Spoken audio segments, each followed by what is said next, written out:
네, 반복문의 중복 시작하겠습니다. 반복문의 중복이라고 하는 것은 이제 반복문 안에 또 다른 반복문을 포함하는 것을 얘기하는 거죠. 우리가 앞에서 조건문 if 안에도 또 다른 if문을 포함할 수 있었어요. 예, 반복문도 마찬가지로 반복문 안에 또 다른 반복문을 포함할 수 있다라는 겁니다. 그래서 반복문을 포함을 할 때는 주의할 점이 예, 완벽하게 포함이 되는 형태가 되어야 돼요. 하나의 반복문이 있으면은 이 반복문 안에 이렇게 완벽하게 포함되는 범위여야 하지, 이렇게 거쳐서 반복문이 표현된다 이러면 안 된다라는 겁니다. 그래서 이것만 주의하시면 됩니다. 그래서 여기 봤더니요. for i는 1부터 i가 2보다 작거나 같으면, 그럼 i가 처음에는 1이고 그쵸? 1일 때 조건이 만족하니까 반복을 수행하겠죠? i가 2가 됐을 때도 역시 조건이 만족하니까 반복을 수행할 거예요. 그리고 i가 3이 되면은 조건이 거짓이 되니까 반복을 수행하지 않죠. 그럼 i가 1이 되었을 때 반복하는 내용은 무엇인가? 그 안에 또 다른 반복문이 있다라는 거예요. 그래서 i가 1일 때 j는 1, j는 1이니까 1은 3보다 작거나 같나? 조건이 참이죠. 참이니까 이 내용을 수행합니다. 이 내용을 수행할 때 변수 i의 값은 네, 지금 1이죠. 그래서 화면에 i가 1일 때 j가 1이라고 출력이 되고, 그 다음에 이제 다음으로 넘어가서 여기 j 값이 이제 하나 증가하는 거죠. 그래서 j가 1이었는데 2가 되고 조건이 참이니까 다시 수행을 합니다. 그럼 현재 반복문, 첫 번째 반복문의 i는 변하지 않은 상태이기 때문에 i는 계속해서 1이고 j만 변하는 거죠. 그래서 이렇게 i가 1일 때 j가 1, 2, 3이라고 바뀌고, 그리고 요 안에 있는 포함되어 있는 반복문을 다 수행하고 나서 이제 cout 요것도 첫 번째 반복문 안에서 반복하려고 하는 내용에 포함이 되잖아요. 예, 이 내용을 수행하고 나서 이제서 i가 하나 증가해서 i가 2가 됐고 조건이 참이니까 반복을 수행하죠. 반복을 수행할 때 다시 안에 포함되어 있는 반복문 4가 다시 한번 반복이 되는 거죠. 그래서 j가 1부터 다시 시작을 하는 겁니다. 그래서 i가 2였을 때 j는 1, i가 2였을 때 j는 2, 3까지 다 반복하고, 이 반복문을 빠져나와서 cout 출력하고, 역시 첫 번째 반복문 가서 i가 2였는데 이제 하나 증가해서 3이 되니까 3은 2보다 작거나 같나? 거짓이죠? 거짓이니까 이제 완전히 빠져나오는 거죠. 그래서 반복문의 제어 순서는 똑같은데 반복문 안에 또 다른 반복문을 포함했을 때 그 제어의 범위만 완벽하게 포함하는 형태로만 가면은 특별히 반복문이 뭐 잘못 실행되거나 오류가 되거나 그런 건 없습니다. 주의하실 점은 반복문의 포함 관계, 그리고 반복문에서 사용하는 제어 변수가 정확하게 명시만 되면은 예, 반복문 사용하는 데는 별 어려움이 없습니다. 그래서 이번에는 직접 한번 반복문을 이용한 예제를 풀어볼까 합니다. 문제가 뭐냐면 정수를 입력해서 입력한 수에 팩토리얼을 계산을 하자라는 거예요. 항상 문제가 주어지면 그 문제를 프로그램하기 위해서 필요한 변수가 무엇인가, 어떠한 작업 순서대로 이루어질 것인가, 이러한 방법으로 자꾸 생각하는 버릇을 가져야 합니다.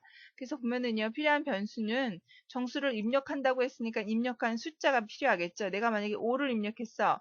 그러면은 5 팩토리얼을 계산하는 거잖아요. 5 팩토리얼은 5 곱하기 4 곱하기 3 곱하기 2 곱하기 1 해가지고 숫자가 하나하나 변해야겠죠. 아, 그럼 입력한 수, 1부터 입력한 수까지 뭔가 변화하는 변수도 역시 필요하겠네요. 그리고 최종적으로 팩토리얼을 계산을 한 결과값을 기억하는 변수도 역시 필요하겠네요. 그래서 필요한 변수는 정수 이거 입력한다고 했으니까 이러한 변수, 이걸 저장할 변수가 필요하겠고, 그리고 팩토리얼 계산을 위해서 1부터 입력한 수까지 역시 변환을 해야 되니까 그거를 저장하는 변수, 그리고 팩토리얼의 값을 저장하는 변수. 그럼 주의점은 뭐가 있는가? 이거 이제 입력한 값이 양수여야겠다라는 거예요. 내가 5를 입력했어. 그럼 상관없는데 마이너스 2를 입력했어. 그랬을 때는 잘못 입력했으니까 다시 입력하게끔 해주고 싶어요.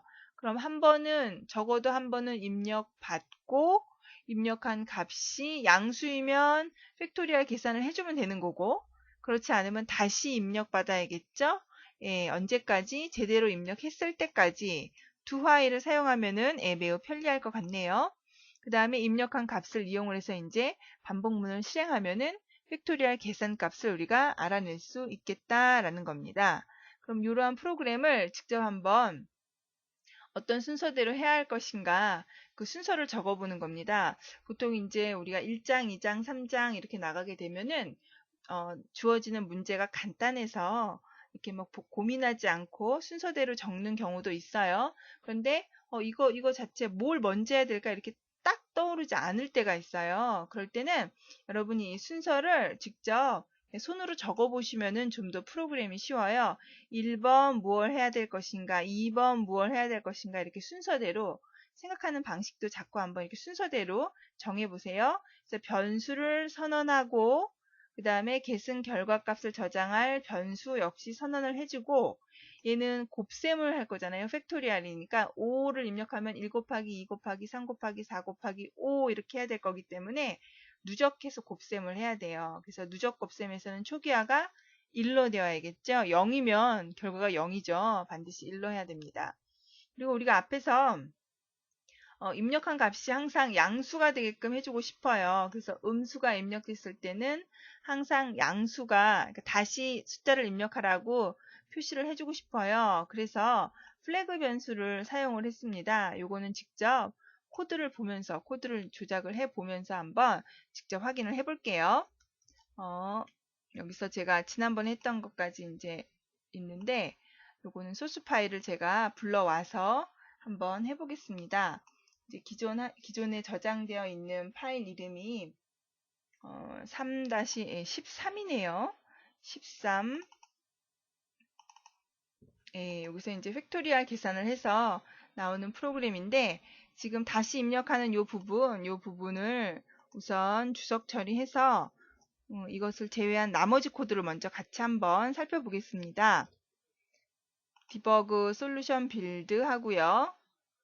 그럼 이제 실행 파일이 만들어지겠죠? 예.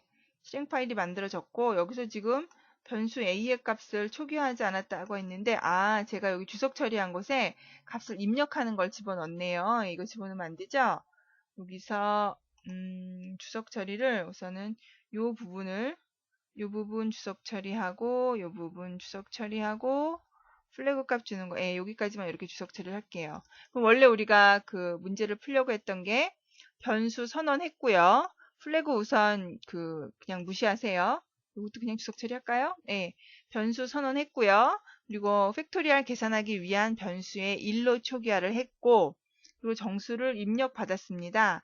그래서 입력한 정수가 양수가 아니면은 다시 가서 또 입력하게끔 해준 거죠. 그래서 a가 0보다 작으면 다시 반복해 주는 거죠.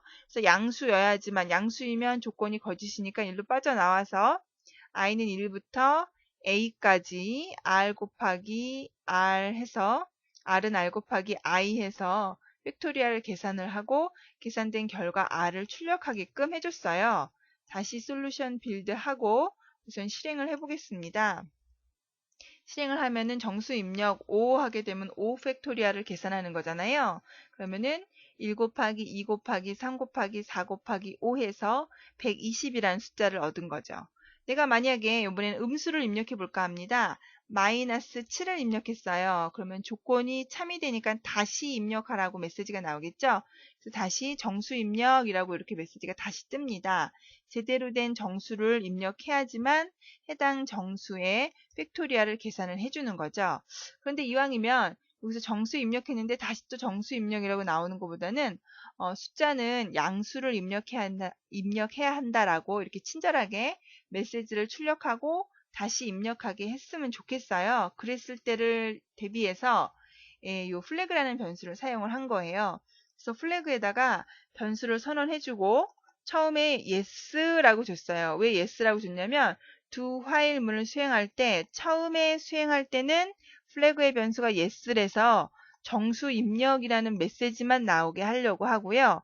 그리고 첫 번째 수행하는 맨 마지막에 플래그의 값을 n으로 바꿨어요. 그러면은 얘를 다시 반복하면은 플래그의 값이 아까는 y였는데 이번엔 n이 됐겠죠. 그래서 n이 됐다라고 하는 것은 두 화일을 한 번은 실행한 거니까 두 화일을 한 번을 실행한 그 상태를 가지고 있는 플래그가 n이 됐어. 그럴 때는 화면에 양수를 입력하세요 라는 메시지를 이렇게 친절하게 뿌려주고 싶다라는 거예요. 그래서 플래그 변수를 사용을 한 겁니다.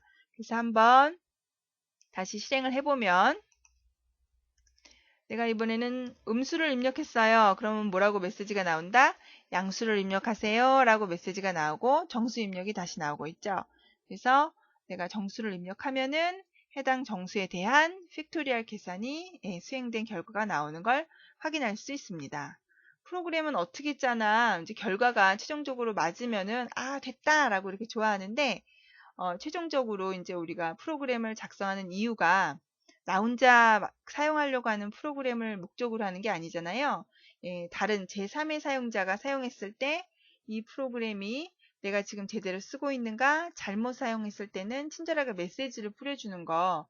그래서 이러한 멘트를 넣어주는 것이 예, 그 좋은 프로그램을 설계하는 한 방식입니다. 꼼꼼하게 넣어주세요.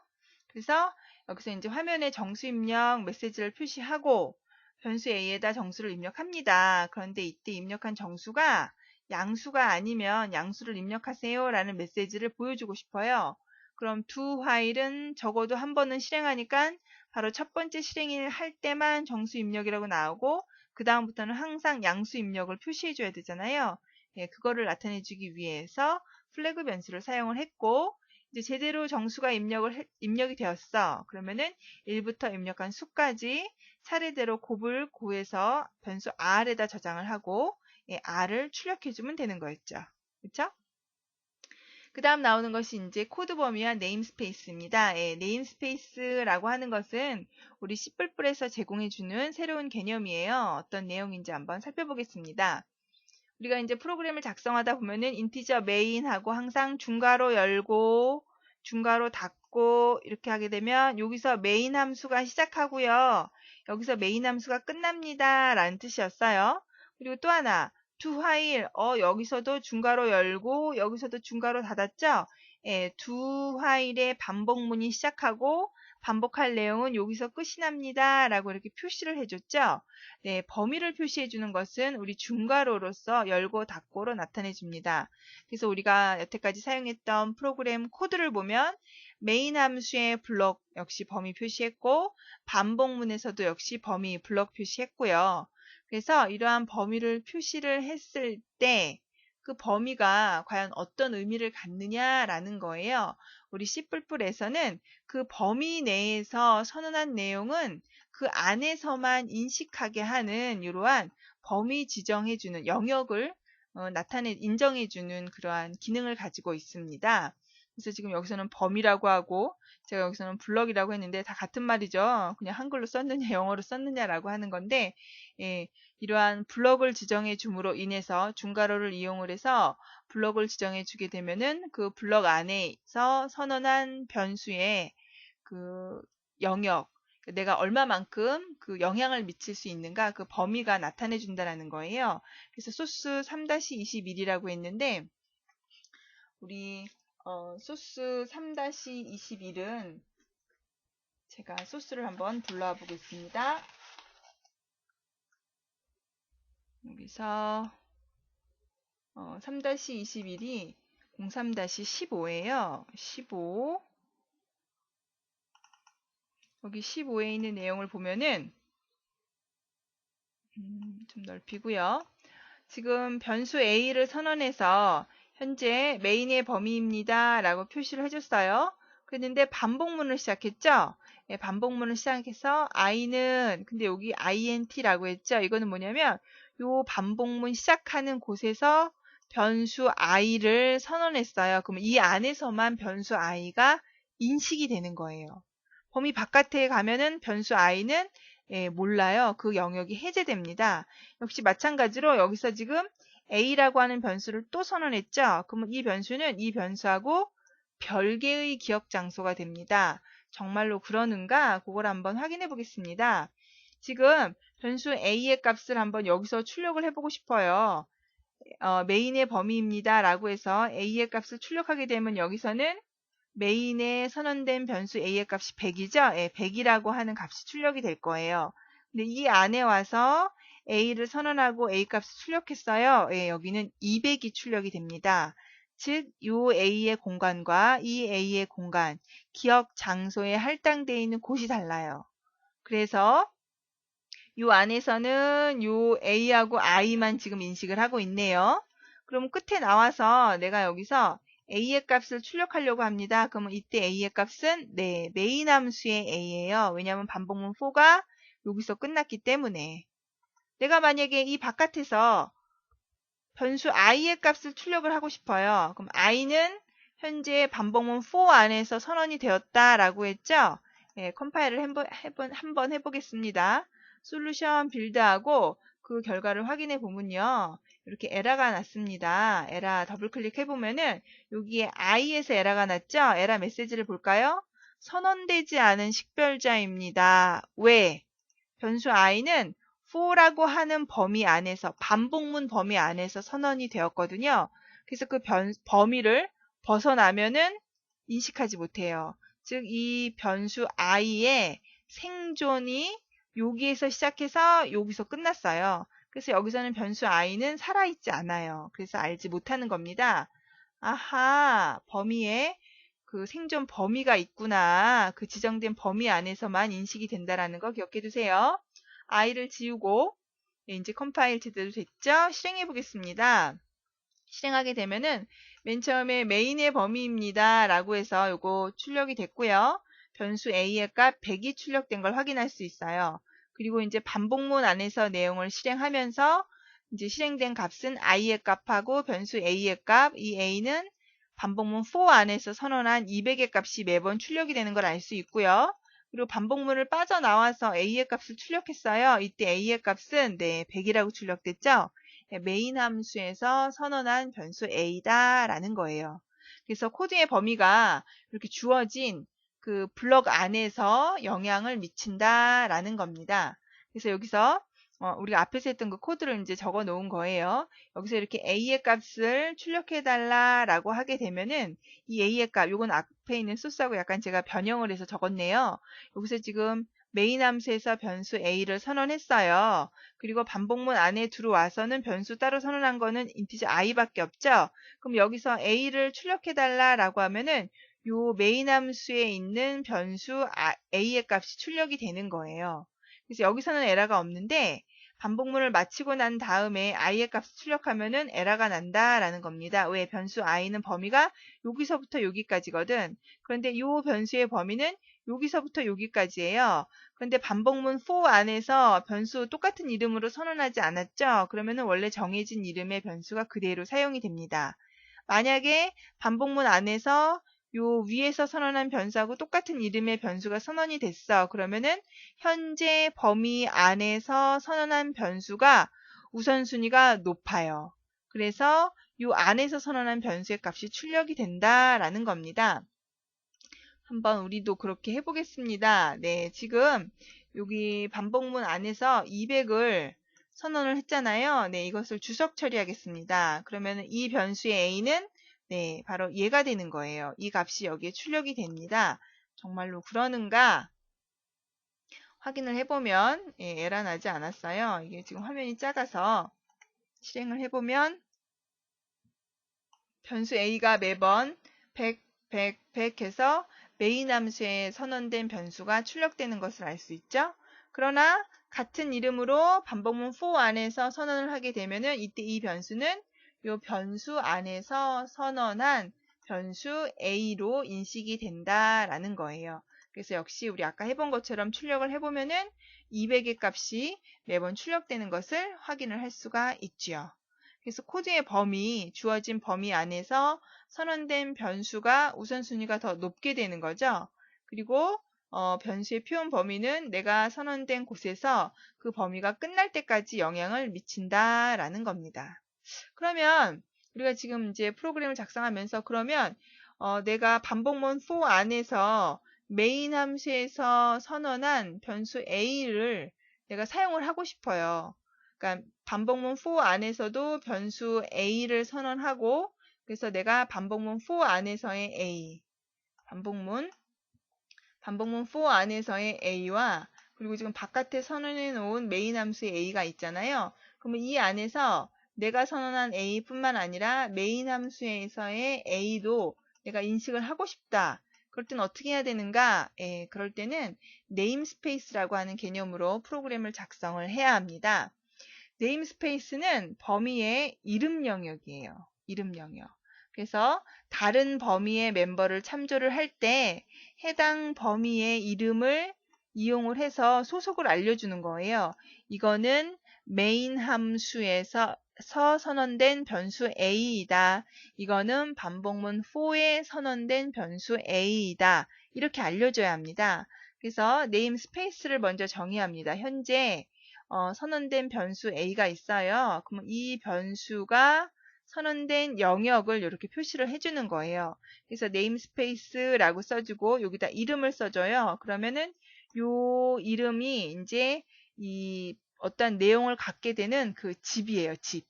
그래서 왜 우리 그 첫 시간에 제가 그런 얘기 했었을 거예요.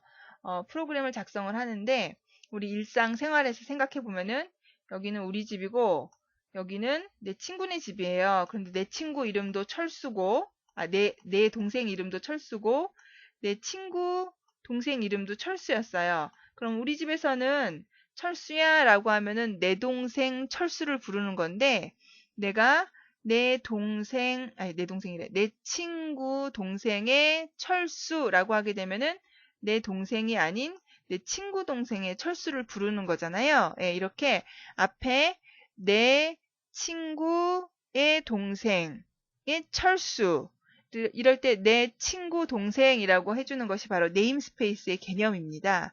그래서 프로그램 코드를 그렇게 작성을 할 수 있다라는 거예요. 그래서 우리 집에서 철수 이름을 부를 때는 앞에다가 내 친구의 동생이다 라고 표시를 해주고 철수를 불러야지만 내 동생 철수인지 내 친구 동생 철수인지 구별해 줄 수 있다라는 겁니다. 그래서 프로그램 코드에서는 이렇게 나타내줘요. 네임스페이스라고 써주고 그 스페이스 명을 이렇게 명시를 합니다. 그리고 요 네임스페이스 안에 정수형 변수 A를 선언해서 A의 값을 200이라고 줬어요. 그리고 이제 메인 함수에서 왔습니다. 메인 함수에서도 역시 변수를 선언했죠. 이거는 메인 함수 안에 있는 변수 A예요.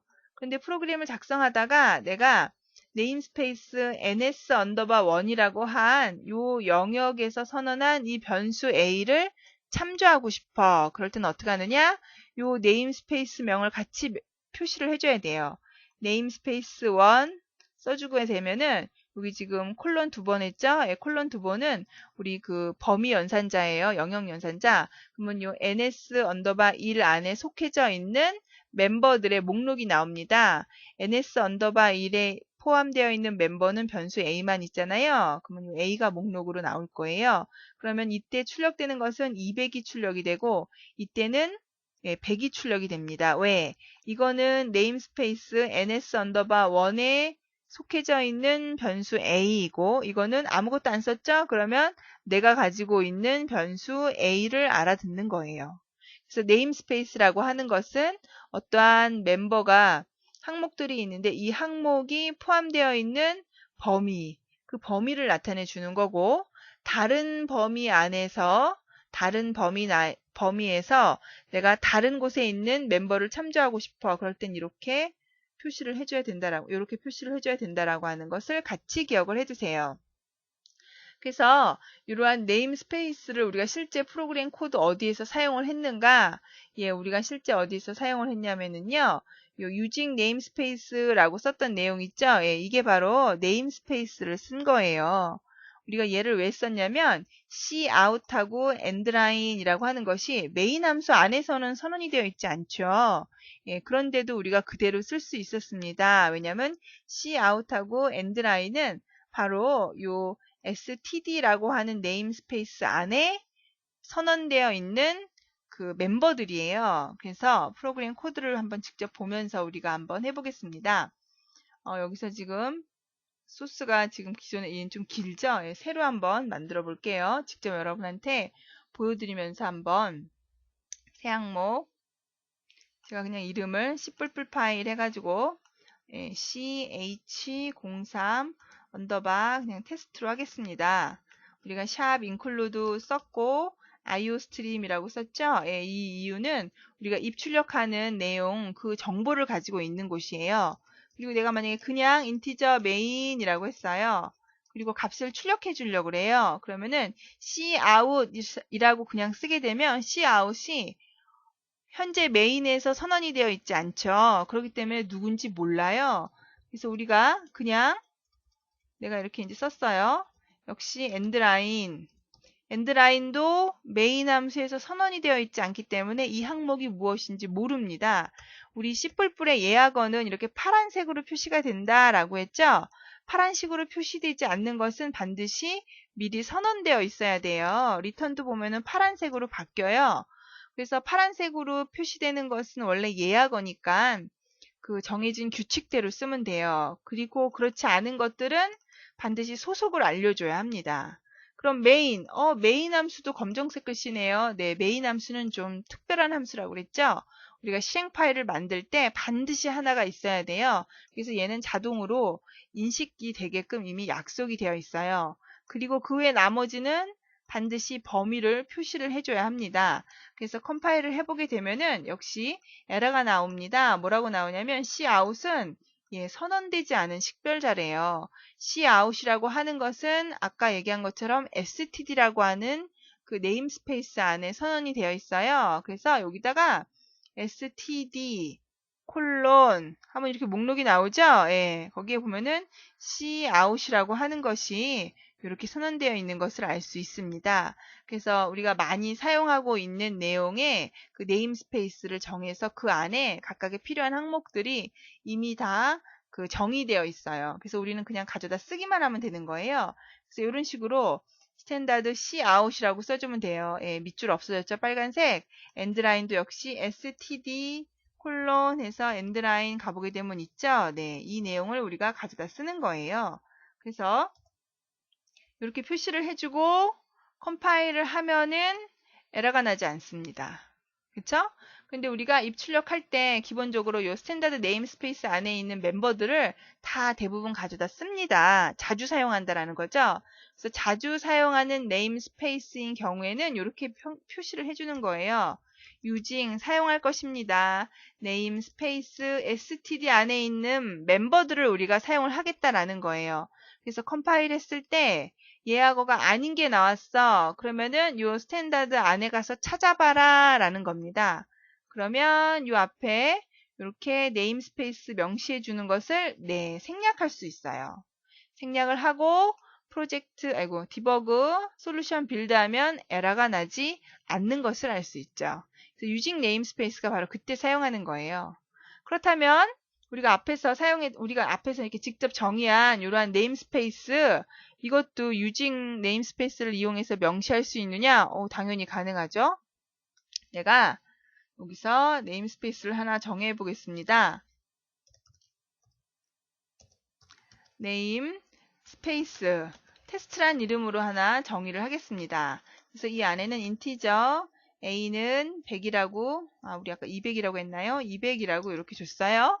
그럼 네임스페이스 안에 지금 멤버 A가 있죠. 그럼 여기 와서 출력을 할 때 cout 그냥 A를 출력해 주세요 라고 했으면은 이 변수 A가 메인 함수에 선언이 되어 있지 않죠? 예, 그래서 에러가 납니다. 여기 봤더니 A는 선언되지 않은 식별자라고 나오고 있어요. 그런데 우리는 이 A를 어디에 있는 거? 이 네임스페이스 테스트 안에 있는 것을 가져다 쓰고 싶은 거예요. 그럼 여기다가 테스트하고 콜론 영역 표시해 주게 되면은 테스트 안에 있는 멤버가 표시되죠. 그래서 A를 선택해 주면 되는 거예요. 그래서 역시 이렇게 표시를 해주고 컴파일을 하게 되면은 에러 없이 실행 파일이 만들어지는 것을 확인할 수 있습니다.